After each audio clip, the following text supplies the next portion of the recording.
Notre Dame's Rolls-Royce Merlins are being loaded for the long trip to San Diego. Engine mortality is high in a fierce thunderboat competition.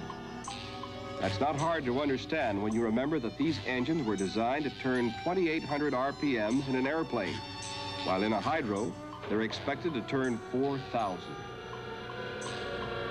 They reverse the fighter's engine in a hydroplane. The front becomes the rear because that's where the propeller is. Supercharger and carburetor are then repositioned and a special racing gearbox is installed. The step-up box turns the propeller 3 times faster than the engine.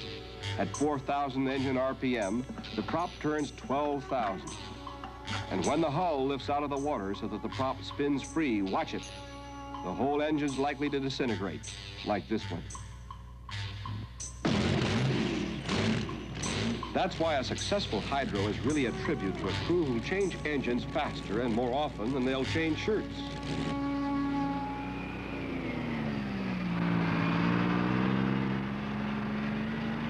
Boats begin to arrive at the San Diego pits about 4 days before the race. Sometime in those 4 days, each boat must qualify by completing 3 consecutive laps of the 2.5-mile course at or above an average 95 miles per hour.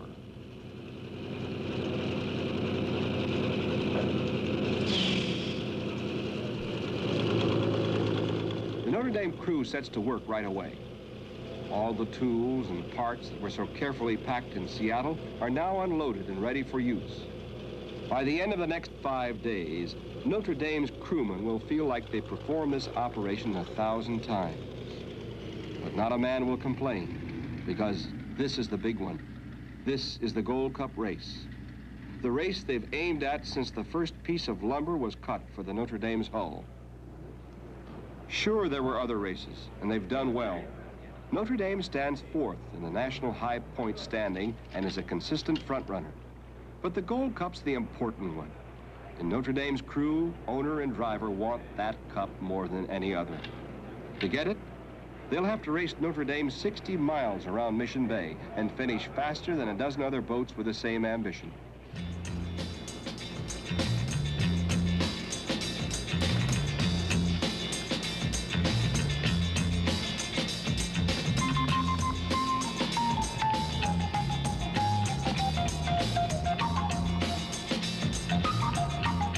Borgerson's crew make a few final adjustments to the big Rolls-Royce engine. Then Notre Dame is ready to be lifted into her natural habitat.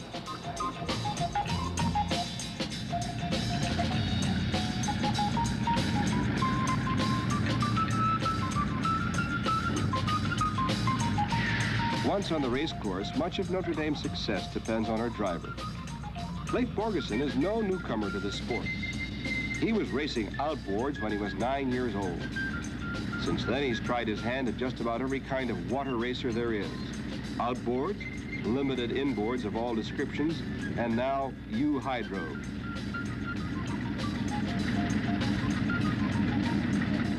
At 23, Borgerson's a veteran with the Notre Dame crew. But it was only a year ago that he actually raced the big boat for the first time. He qualified in the race at Coeur d'Alene, then went on to win second place in his second race. And that race just happened to be last year's Gold Cup. Not bad for a rookie. In his first full year in Thunderboats, the national point standings show Borgerson in 4th place, right up there with the legendary names like Bill Munsey and Bill Sterrett, Bill Shoemaker, and Fred Alter. Tension starts to build in the Notre Dame's crew. These qualifying laps are essential. Leif must average at least 95 miles an hour. That means straightaway speeds of over 170 miles per hour. Although that's certainly not Notre Dame's top, everyone will feel a lot better when those laps are safely out of the way. And he's away, driving the first 15 miles on toward the Gold Cup. Only an area as large as a pocket handkerchief is touching the water as Notre Dame skims across the sea at San Diego. She's out to qualify for the Gold Cup, fastest, toughest, most glamorous powerboat race in the world. Driver Leif Borgeson slams her down the chute or back straightaway. 130, 40, 160 miles per hour as he roars past the shutdown buoy. Borgeson plays the foot pedal against the rudder, working it through the turn, staying on the power. He's taking no chances with lower, safer speeds.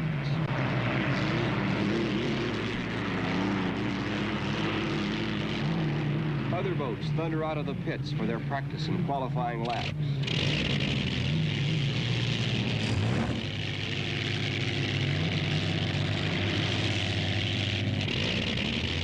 And already there are casualties. Overheated engines that have blown up, shattered rods, broken superchargers. Some highly tuned fighter plane engines don't last long in this punishing sport.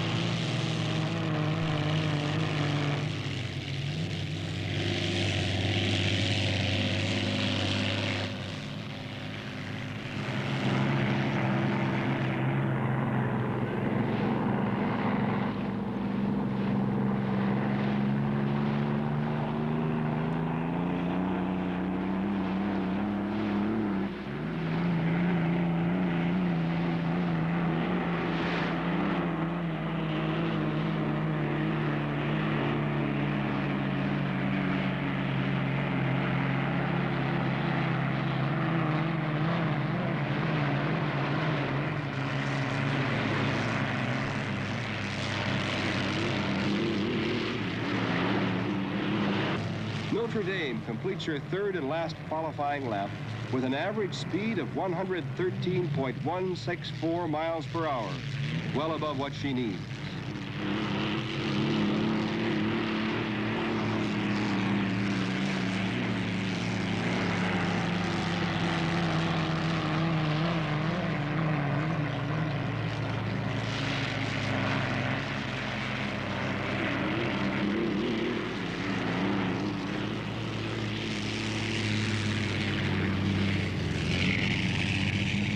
Leif's pleased with Notre Dame's qualifying performance.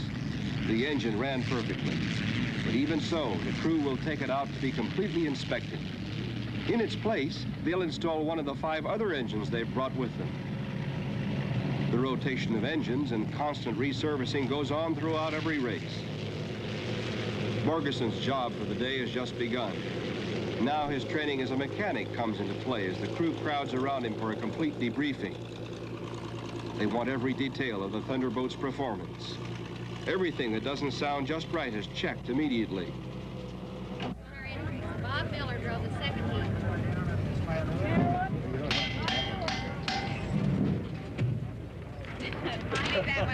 Leave that one out.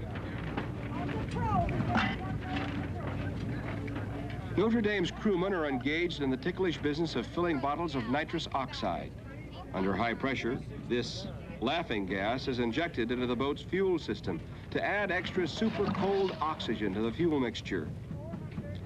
The output is controlled by a switch in the cockpit, and it's up to Borgeson to judge where and when he most needs that rocket-like kick that will send Notre Dame surging to speeds of 170 or more. The nitrous is just as hard to handle here in the pits as it is out on the course, and is carefully stored and kept cool to reduce the pressure. Notre Dame has her new engine in place, and with everything checked out, she's all set to go again. There's only time for cold hot dogs and lukewarm coffee while the crew plans strategy. Then it's more qualification laps until race time. Best qualifying time means additional glory for the whole team and added respect from the competition.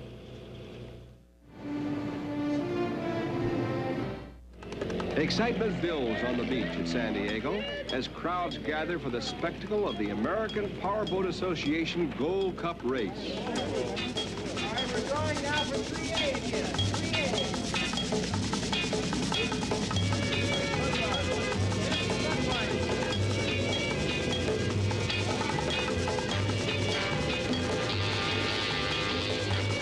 Leif Borgeson's first heat will be a tough one. He's drawn off against some of the best boats and drivers in the game.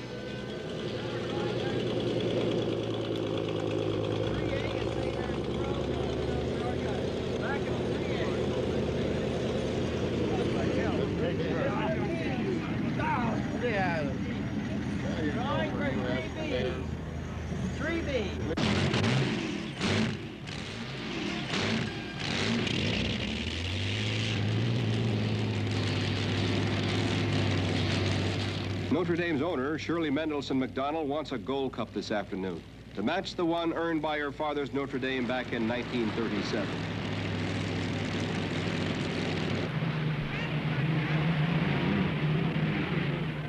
Everything's ready in the official grandstand. Time to start the countdown. The name of the game is to hit that starting line first and fastest, at the instant the clock blacks itself out. But jump the clock, and you get a penalty lap, an extra 2.5 miles added to your race. That practically eliminates a boat and proves why in hydro racing the start is all important.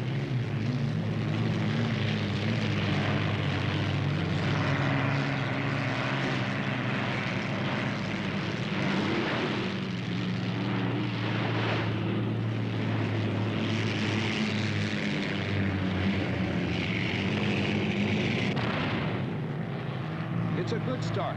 No penalty laps assigned, and they're off on the first of 6 2.5-mile laps. That gigantic rooster tail can be a potent weapon in the hands of a competitive driver. And you'll go a long way to find drivers more skilled than these. Coming out of the turns, the drivers are already building power to hit top speed in the chute. Bardell by, with Fred Alter working her up through the pack.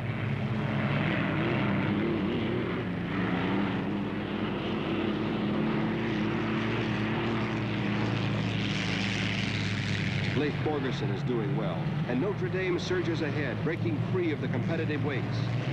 But Miss Bardall's not far behind, dueling with Miss Budweiser for a chance to move in on Notre Dame.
Back ashore, the Notre Dame owners and crew are thrilled to see just what they came for. Notre Dame way out front, leading the other boats into the 6th and final lap of this first heat. A solid win.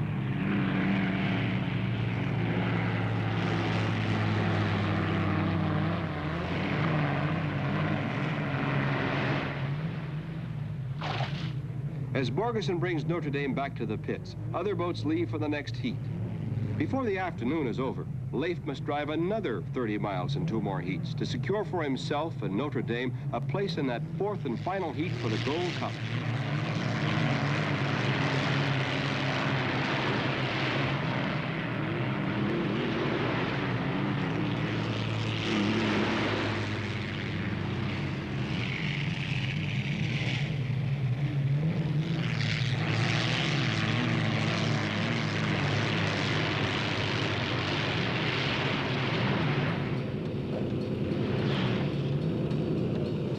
For Leif, there is roughly an hour between heats.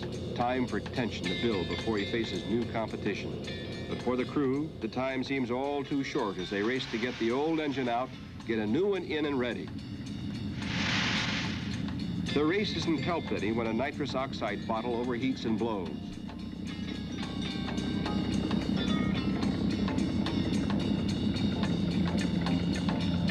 Bad luck settles on the Notre Dame crew when Borgerson runs into engine trouble during his second heat. Jack. Jack.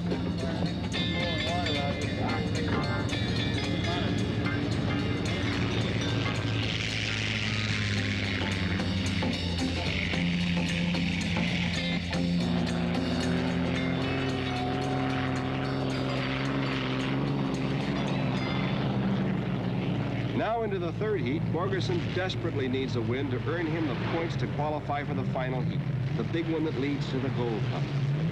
And he may just have that win. Notre Dame looks that good. Grueling competition takes its toll. Fred Alter has been lapping Bardol at speeds of 105, but the checkerboard Comet's big engine suddenly died. As if that were a signal, there's a sudden fire as raw fuel gushes from the broken interior of the pride of Pay and Pack's engine.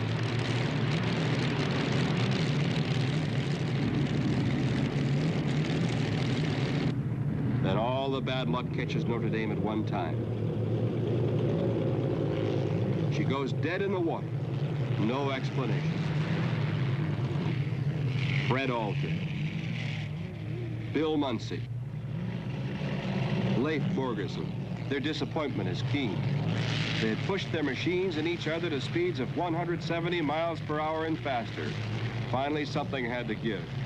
These drivers wouldn't back off, so it had to be the engine, something made of metal, not flesh. The race goes on. The Thunderbolts battle across Mission Bay for a chance to be in that fourth and final heat. And about 5 p.m. it starts. But it starts without Notre Dame.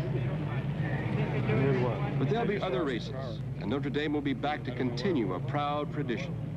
Once you've experienced the thrill of unlimited hydroplane racing, you can't shake it. The color, the challenge, the fulfillment, the disappointments. Owner Shirley Mendelson McDonald, driver Leif Borgerson, all the Notre Dame crew. They'll return stronger, more determined than ever. It's their keen interest and love of the sport that makes unlimited hydroplane racing one of the greatest spectacles on the water.